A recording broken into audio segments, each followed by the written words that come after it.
आज के हम वचन को पढ़ेंगे और भजन संहिता की किताब 34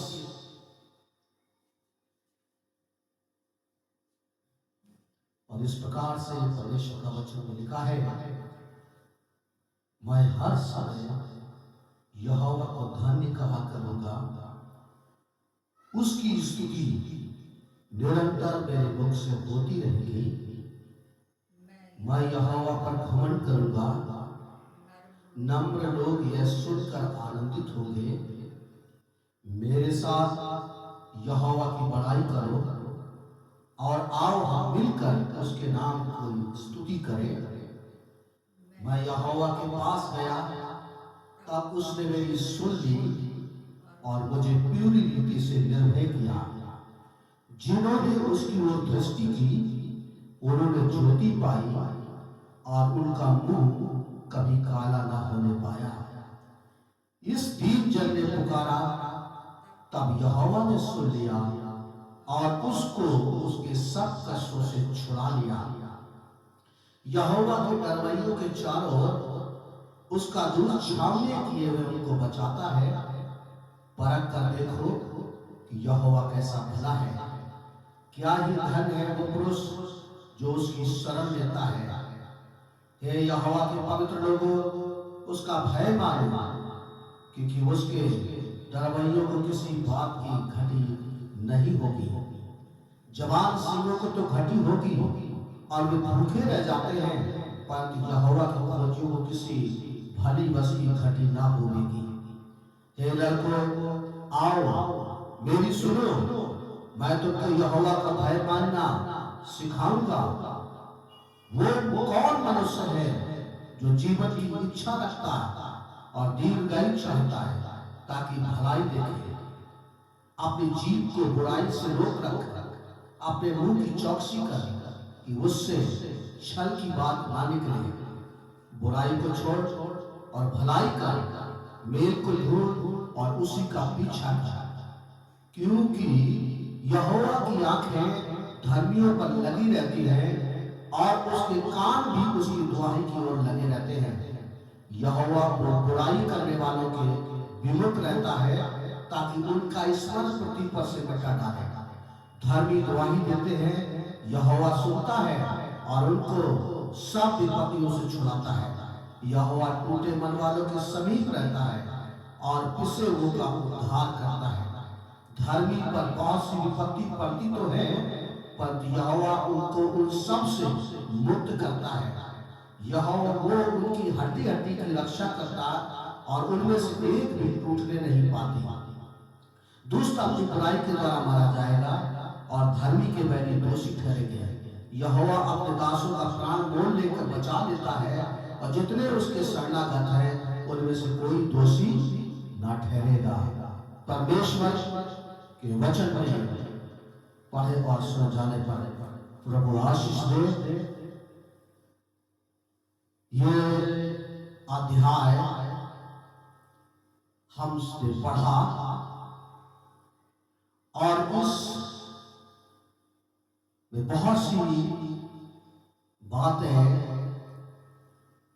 हमने पाई और वो है परमेश्वर हमारी प्रार्थनाओं को तो सुनता है, निर्भय करता है और ज्योति में बनाता है, परंतु एक ऐसा व्यक्ति ऐसा है जो कितने वर्ष बीत जाए लेकिन फिर भी वो सामने उन बातों को ला करके खड़ा कर देता है।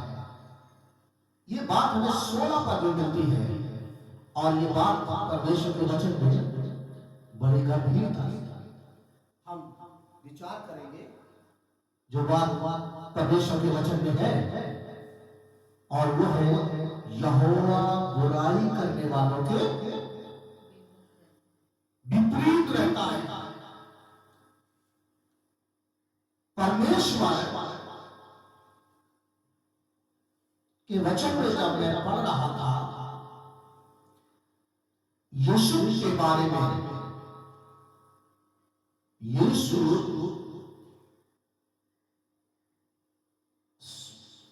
11वें नंबर का संतान था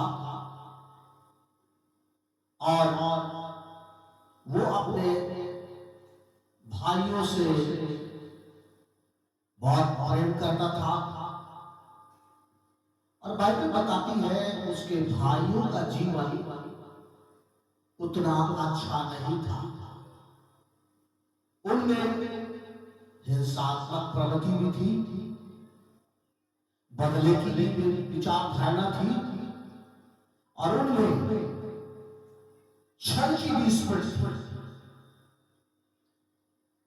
और उन्होंने हमोर के पूरे हित्तियों के समाज को भी नुकसान पहुंचाया। इनके बाद जब यीशु बड़ा हुआ, एक 17 वर्ष की आयु का एक जवान, और बाइबल बताती है कि वो कुछ भले बुरे का विषय में समझने लगा और वो अपने भाइयों की बातें अपने पिता को बताता था। और भाइयों को जब वो बातें पता चलती थी, पिता उनसे पूछता था तुमने आज इस तरीके से बुराई की है, तो वो पूछते थे किसने तुम्हें बता दिया, और वो कहता था यीशु ने मुझे बताया तुमने ऐसी बुराई की है। वो उन्हें बुरा लगता था। इसके बाद परमेश्वर के वचन में हम आगे पढ़ते हैं। यीशु परमेश्वर से प्यार करता था, अपने भाइयों से प्यार करता था, और इसके बाद उसने दर्शन सपने देखने लगा। और वो दर्शन और सपने जब लोगों से बयान करने लगा तो सभी उससे चिढ़ने लगे, उससे बुरा मानने लगे, बुराई करने लगे। और यहां तक एक समय आ गया कि उन्होंने अपने भाई के साथ बुरा व्यवहार किया, उन सपनों को भी चैलेंज किया। कैसे देखता हूं ये सपने पूरे होते हैं। परमेश्वर ने उन्होंने उसको गिराया, प्रताड़ित किया, तमाम लती चुपती बातें बोली। सब कुछ करने के बाद फिर उसे गड्ढे में गिराने के बाद फिर निकाला और उन्होंने कहा मैं इस्माइलियों के हाथ में बेच देता हूं, ये वहां जाएगा, ये गुलाम हो जाएगा। क्योंकि गुलाम जब खरीद लिया जाता है तो वो कुछ नहीं कह सकता है, और फिर सपना कैसे पूरा होगा। और उन्होंने वही किया, और वो लोग ले जाकर के मिस्र में गए और उन्होंने वहां के प्रधान के हाथ में उसे बेच दिया। और अब परमेश्वर उसके साथ सफलताएं देता रहा, आशीषित करता रहा, बढ़ाता रहा। बहुत से ऊट-पटांग अनुभवों से गुजारा, दुख सुख के तमाम प्रकार के परिस्थितियों से गुजरना पड़ा। लेकिन जैसा परमेश्वर के वचन में लिखा है, जवान सिंगों को घटी हुई, परंतु यीशु को ना तो कहीं भी घटी नहीं परमेश्वर ने होने दी। और परमेश्वर ने उस घर में भी आशीष दी, उस घराने को आशीष दिया, और लोगों ने उसका इतना आदर मान बढ़ गया कि उस घराने ने पूरा सब कुछ अपना यीशु के हाथ में सौंप दिया। अब जो होता है वो सब हम लोग जानते हैं, परंतु इसके आगे एक बात, जब मिस्र में अकाल पड़ा और जब अकाल पड़ गया और भयंकर होता गया, और तब उसके भाई उसके सामने आए। उनके विचार में था कि मैंने तो अपने भाई को गुलामी में बेच दिया है, और वो भाई उनके सामने खड़ा और वो उसे नहीं पहचाना जाए। लेकिन भाई ने एक लंबे अरसे के बाद, बाइबल बताती है 17 साल का जवान, लगभग उसने 23 साल का एक बहुत बड़ा गैप उसके साथ गुजरा। 23 साल में वो अपने भाइयों के न शक्ल को भूला न ही उनके, और 23 साल का जब सामने थे और तब भी वो उन्हें पहचान गया। लेकिन ये भाई 23 साल तक वो पाप जो इन्होंने उसके विरुद्ध किया था, अपने पिता के विरुद्ध किया था, अपने पिता की शिक्षाओं के विरुद्ध किया था, वो उन्हें कभी, जबकि उन्हें क्षमा मिल गई, लेकिन पाप कभी भी, बुराई कभी भी पीछा नहीं छोड़ती है। और अंतिम अध्याय उत्पत्ति में अगर पढ़े 39 में, तो वहां पर जब याकूब मर गया और तब वो क्या कहने लगे, अब मेरा भाई मेरे साथ क्या करेगा, दंड बदला लेगा। और तब भी उसने कहा, तुमने बुराई की ये तुम जानते हो, परंतु मैं तुम्हारे साथ बुराई नहीं करूंगा, और मैं तुम्हारी जैसे अभी तक परवरिश की है, देखभाल की है, आगे भी मत डरो, खुश रहो, आनंदित रहो। यही परमेश्वर के ओर से हमें आशीष के रूप में मिलता है। लेकिन बुराई से हमें, और बुराई का भी पीछा नहीं छोड़नी चाहिए, कितना लंबा समय गुजर जाए, हमें एक ना एक दिन वो आकर के खड़ी कर देता है। और वो खड़ी करने वाला कौन है? परमेश्वर नहीं है। वो हमारी बुराई का सगुआ हमारे सामने लाकर खड़ा कर देता है और हमें एहसास दिलाता है, तुम बुरे हो, तुम बुरे हो, तुम बुरे हो। लेकिन परमेश्वर का वचन बताता है, यीशु मसीह ने बुरे लोगों को भी क्या किया, उसने ना तो दोष लगाया और ना ही उंगली उठाई। यही फर्क है। और इस समय यहाँ पर कहता है परमेश्वर, और याकूब भी कहता है परमेश्वर बुराई करने वालों की क्या करता है, विमुख। और ये परमेश्वर यहाँ भी कहता है परमेश्वर बुराई करने वालों के विमुख। जब बुराई इंसान करता है, और जब परमेश्वर ने 2024 हम सबके जीवन में गुजर गया, वहां की सारी बातें मिट गई, एक नया वर्ष दे दिया। अब नए वर्ष में हमारे जीवन में नई बातें, नई योजनाएं, नई आशीषें, नई जरूरतें, नए तमाम आवश्यकताएं, उसके लिए परमेश्वर का वचन कहता है हमें एक काम करने की जरूरत है।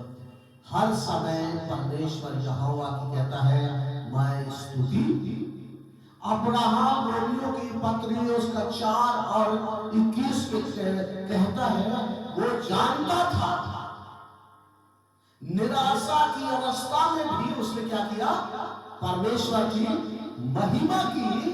वो जानता था परमेश्वर है जो सब कुछ कर सकता है, और इसीलिए महिमा करने वाला, स्तुति करने वाला वही हो सकता है जो परमेश्वर पर भरोसा, चालाकी वाला नहीं, कपट वाला नहीं, छल वाला नहीं, धोखे वाला नहीं, चोर नहीं, लुटेरा नहीं, परंतु परमेश्वर पर भरोसा रखने वाला, वो परमेश्वर पर क्या करता है, उसकी स्तुति करता है और उसकी बड़ाई करता है, और दूसरों को भी अवसर देता है।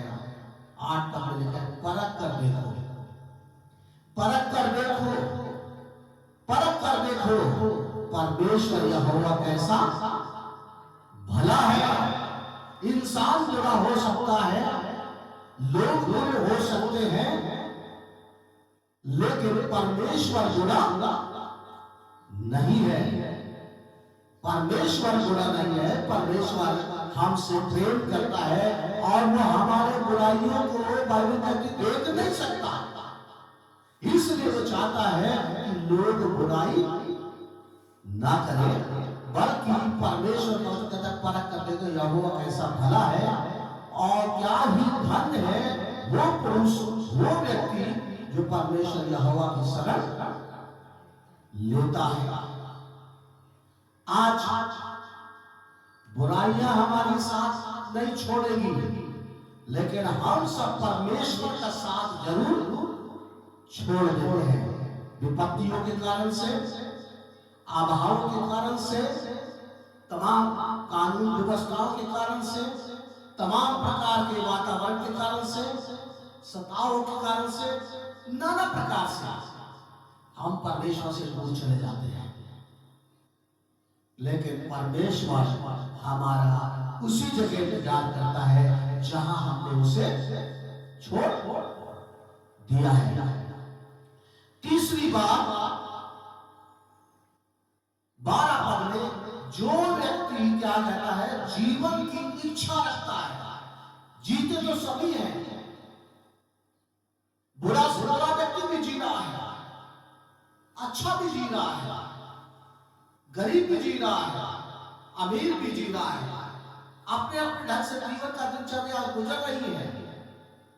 परंतु दीर्घायु जो चाहता है उसके लिए परमेश्वर का वचन कहता है जीवन की इच्छा का दीर्घायु चाहता है तो क्या कर, भलाई देखे। परमेश्वर की भलाई को देखना है तो क्या करना, अपने मुंह को, जीभ को बुराई से रोकना। जीभ, याकूब कहता है जीभ एक ऐसी बला है जो बड़े से बड़े बन को बिना आग के ही जला देती है। जीभ एक ऐसी बला है, ये एक ऐसी जलती रहती है जो बड़े से बड़े बन में क्या कर देती है, आग लगा देती है। और परमेश्वर कहता है अगर हमें जीवन में दीर्घायु चाहिए, परमेश्वर की भलाई देखना है तो अपने मुंह की चौकसी करना है। दुनिया करे या न करे हमें फर्क नहीं पड़ता है, परंतु हमें अपने अंदर अपने में इन कामों का करना है। और परमेश्वर कहता है 5वीं बात, जवान सिंहों की घटी होगी।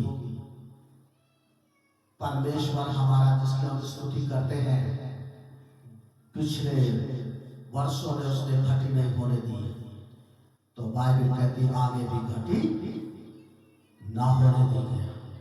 वही परमेश्वर, जब मैं पिछले दिनों में सुना था कि परमेश्वर ने इसहाक को मना किया था तो मिस्र में मत जा काल के समय, लेकिन परमेश्वर ने उसी याकूब को मिस्र भेजा क्योंकि परमेश्वर ने वहां उसके लिए इंतजाम और वहां उसे किसी बात की घटी ना हुई।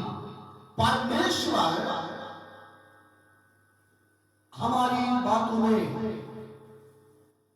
सारी बातों में, क्योंकि जवान लोग को घटी होगी। वो जवान कौन, जिनके पास सब कुछ है परंतु वो घटी में जीते हैं। हर दिन हर पल इसी घटी में परेशान रहते हैं। उन्हें न चैन मिलता है, न दिन को, न रात का, न कानूनी तरीके से, न सामाजिक तरीके से, न व्यक्तिगत तरीके से, न परिवार की तरफ से, न बच्चों की तरफ से। केवल एक ही बात रहती है, आए कैसे घटी पूरी हो। लेकिन पौलुस गलतियों में 5वें 6वें अध्याय कहता है परमेश्वर हर एक घड़ी को महिमा के साथ क्या करेगा, पूरी करेगा।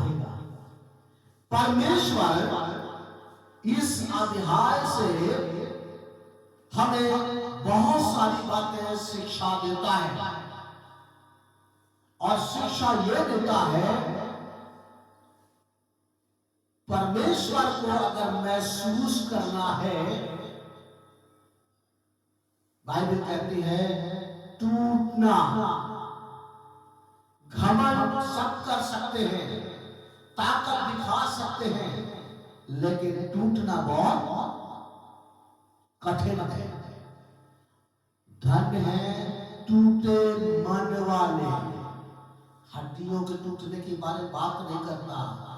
यहोवा टूटे मन वालों के समीप परमेश्वर रहता है।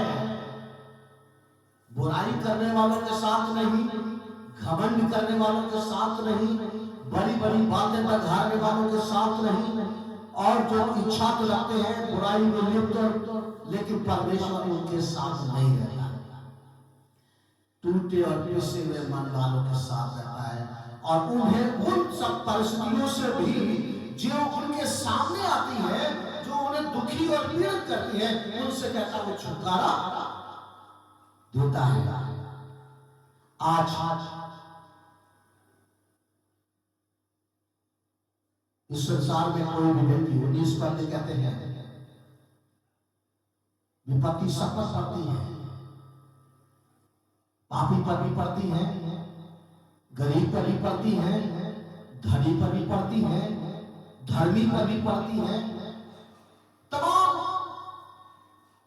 उद्योगपतियों पर भी पड़ती है। ऐसा कोई नहीं जिस पर ना पड़ती हो। परंतु कितने लोग विपत्तियों में पड़ करके नाश हो जाते हैं, परंतु परमेश्वर का वचन कहता है यहोवा उनको सब प्रकार से विपत्तियों से क्या कर देता है, मुक्त करता है, आजाद करता है। हमें हर दिन परमेश्वर की खुशी, आनंद, तो उसके लिए पहला काम परमेश्वर की स्तुति। दूसरी बात परमेश्वर के साथ रहना। भय ऐसा हो जाएगा, वैसा हो जाएगा, ये वो तमाम प्रकार की बातें, बुराइयां तो इंसान बहुत जल्दी सीखता है, परंतु परमेश्वर को कहता है, दाऊद का लेखक का अनुभव था, जब मैं भी सोच रहा था परमेश्वर के पास जाऊंगा तो बहुत भयभीत था, पर जब मैं वहां गया तो उसने मेरी सुन ली और मुझे पूरी रीति से क्या किया, निर्भय किया। और अब वो दूसरों से भी कहता है, हमने नहीं बल्कि और भी जिन्होंने उसकी ओर दृष्टि की उन्होंने प्रकाश पाया, उनका मुंह शर्मिंदा न होने पाया। हम सब तमाम प्रकार की चीजें होने के बाद भी कई बार हमें शर्मिंदा होना पड़ता है, लेकिन परमेश्वर के लोगों कभी परमेश्वर ने शर्मिंदा नहीं होने दिया।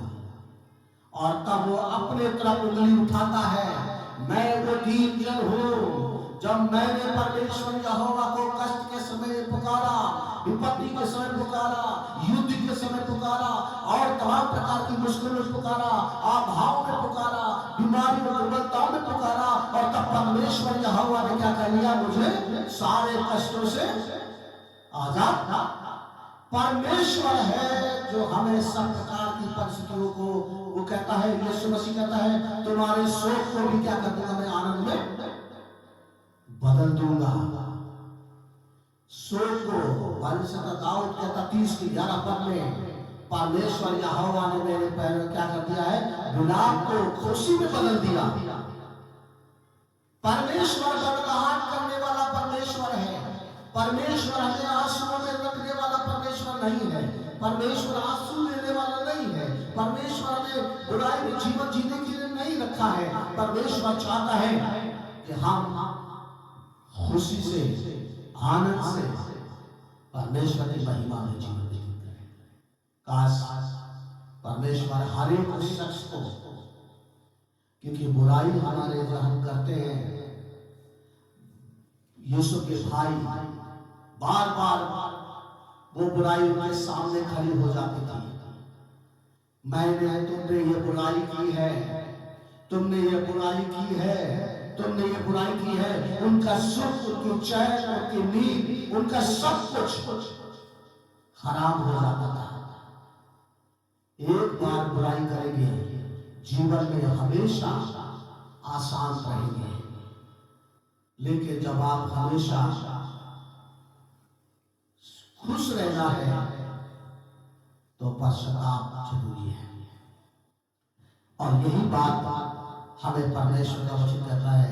परमेश्वर अपने डरवैयों के चारों तरफ पाया जाता है, कि दूत पाए जाते हैं।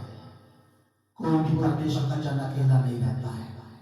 बहुत से लोग परमेश्वर के दासों के सच्चे अनुभव, कैसे परमेश्वर ने उनकी उन कठिनाइयों की परिस्थितियों में सहायता की, कैसे परमेश्वर ने अद्भुत काम किए। एक गवाही को जिस तरीके से कि परमेश्वर कैसे एलिया को, कौओं को परमेश्वर ने आदेश दिया और कौए एलिया की जरूरतों को पूरा करते रहे और उसे खिलाते रहे। कौआ अपना पेट पालने का बजाय एलिया का पेट पालने लगे। हमें परमेश्वर आज भी वही कि हमें कौओं के लिए जगह रखना, दरवाजे खोलने, खिड़की खोलने लगना और परमेश्वर के साथ नम्रता और दीनता के साथ बुराई से दूर रहना और अपने जीवन में परमेश्वर की वो आशीष है जो हमें परमेश्वर से मिलती है। हर एक बात में हम उसकी स्तुति करें, परमेश्वर की स्तुति करें। यीशु ने वही काम किया। भाइयों ने संदेश दिया, उसने स्तुति की परमेश्वर की, उसे सताया, उसने गंदी चुगती बातें की, निंदा की, गले में डाल दिया, बेच दिया, फिर भी परमेश्वर की स्तुति की। उस पर दोष लगाए गए तब भी उसने परमेश्वर की स्तुति की। जब वो परमेश्वर के जेल में डाल दिया गया फिर भी परमेश्वर की स्तुति की। और जब वो परमेश्वर ने उसे जेल से निकालकर वहां का देश का प्रधानमंत्री बना दिया तब भी उसने परमेश्वर की स्तुति की। और एक बात कही, अपने भाइयों से पावर था, अधिकार था, शक्ति थी, उसने कहा बुराई करने में तुमने बुराई की है, लेकिन परमेश्वर ने उसी बुराई को तुम्हारे बचाने के लिए परमेश्वर ने आगे भेजा है। परमेश्वर ने हम सब की सुरक्षा के लिए, जीवन के लिए और हमारी तमाम बातों के लिए, जब दुनिया में समस्याएं हो तब भी परमेश्वर का वचन हमें इस बात के स्मरण दिलाता है, हमारा परमेश्वर हमारे आगे है, परमेश्वर हमारे आगे है। और हम भी परमेश्वर का धन्यवाद देते हैं कि आज तक परमेश्वर ने जो सेवा हमें दी है, इस सेवकाई में की है। बाइबल कहती है ये युद्ध तुम्हारी नहीं है, ये सेवकाई तुम्हारी नहीं है, ये सेवकाई परमेश्वर की है। ये युद्ध तुम्हारा है नहीं है, ये परमेश्वर का है। केवल तुम खड़े रहो और परमेश्वर के कामों को देखते रहो। परमेश्वर का धन्यवाद। ये बात मेरे नहीं बल्कि हर एक उस व्यक्ति के जीवन में परमेश्वर करना चाहता है। पिछले वर्षों में किया है, वो हो चुके हैं, जो करने वाला है उसके लिए परमेश्वर चाहता है।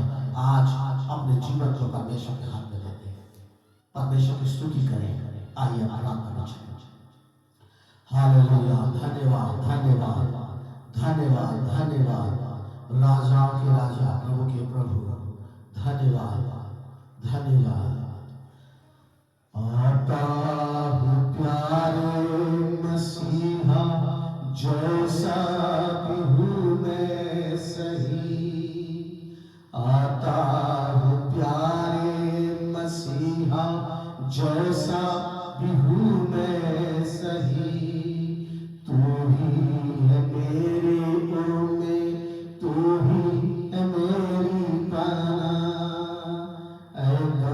जदा परेशान होता है क्यों हेरा सा, यीशु के कदमों में आ पाएगा तो मेरा। यीशु के कदमों में आ पाएगा तो मेरा। यीशु के कदमों में आ पाएगा तू मेरा। प्यारे प्रभु यीशु मसीह, हम धन्यवाद देते हैं आपके जीवित वचन के लिए। और ये वचन परमेश्वर आपने अपने दासों के द्वारा से हम सब मनुष्यों के पास भेजा कि हम भी परमेश्वर की स्तुति करें और हम घमंड करें तो परमेश्वर पर घमंड करें, ना हम शक्ति पर घमंड करें, ना संपत्ति पर घमंड करें, ना ताकत पर घमंड करें, ना ज्ञान पर घमंड करें, ना लोगों पर घमंड करें, क्योंकि पर घमंड करना है तो परमेश्वर पर घमंड करें। और हम धन्यवाद देते हैं परमेश्वर के दास का एक अनुभव, मैं डर रहा था, मैं भयभीत था, मेरे सामने तमाम विचार आ रहे थे और वो मुझे भयभीत कर रहे थे, लेकिन जब मैं परमेश्वर के पास गया उसने हमें नहीं लगा, अपनापन लगा और मैं निर्भय हो गया और परमेश्वर ने मेरी प्रार्थना को सुन लिया, मेरे सारे कष्टों को दूर किया। और वो चैलेंज करता है तुम्हें भी ये परख कर देखो परमेश्वर यहोवा कैसा भला है। जवान सिंहों को घटी उसने देखी, जवान लोगों तमाम लोगों को घटी में जिन देखा, लेकिन परमेश्वर के लोगों को कभी अभाव में नहीं देखा। परमेश्वर का धन्यवाद, परमेश्वर दीन वालों के साथ देखा, लेकिन बुराई करने वालों के विपरीत पाया गया। आज की सुबह में परमेश्वर हम दुआ करना चाहते हैं कि जो लोग आज अपने जीवन को परमेश्वर के हाथ में देना चाहे, परमेश्वर उनसे अपनी महिमा ले। उनके जीवन की समस्याएं, परेशानियां, घटियां, अभाव, निराशाएं, असफलताएं बहुत सारी आए, लेकिन परमेश्वर तेरा वचन कहता है तू उन्हें चकमने नहीं देगा, तू छुटकारा देने वाला परमेश्वर है। आज की सुबह में परमेश्वर हम धन्यवाद करते हैं आपके वचन के लिए, आज आपकी सेवा के लिए और आपकी अगुवाई के लिए। प्रभु यीशु मसीह हर एक सुनने वाले श्रोता को भी आप आशीष दें, प्रभु यीशु के नाम में आमीन। Praise the Lord। प्रभु के वचन को जब सुन रहे हैं, सब्सक्राइब भी करें, आप लाइक भी करें, दूसरों को शेयर भी करें और आशीष